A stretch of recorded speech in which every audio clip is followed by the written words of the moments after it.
I'm Joshua Shenk, and I'm the author of the Creative Pairs series on Slate magazine.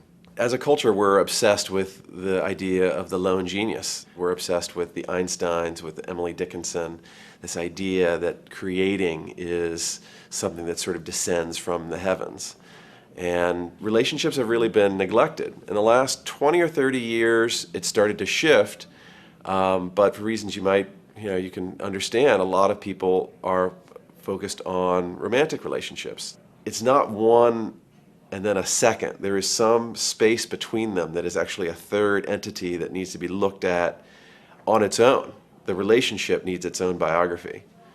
John Lennon and Paul McCartney, from the beginning, seemed like the iconic pair. Whenever I'm trying to describe the project to people, the Let It Be sessions are so famous for all the rancor and difficulty, and then they get up on the rooftop and they start playing, and the incredible joy between them, the way in which they're in incredible sync, the way in which they're the nucleus of the band is really on display. You see them both facing the audience as they always did, really interesting body language, and you see George Harrison standing to the side facing them as he always did, which is really indicative of the dynamics of the band.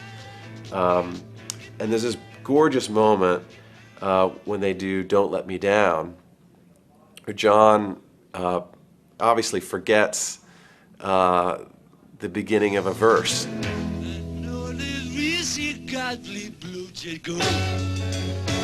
the two of them are so totally in sync that they carry that through to a natural break, and you see him glancing to his side with this look of just fantastic joy, like they've just done something together that they could never have done on their own.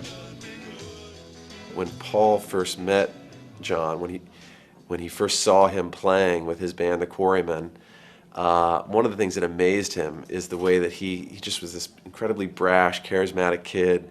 He was playing a guitar. He was actually playing banjo chords on the guitar because he didn't know proper guitar chords.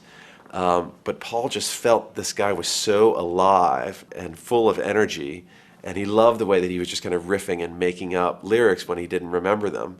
McCartney then started to show off.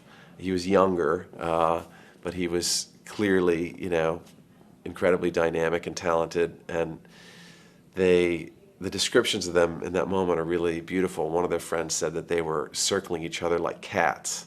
It's primal, it's chemical, and that's what we talk about when we talk about chemistry, which is a big subject of exploration in the series, it's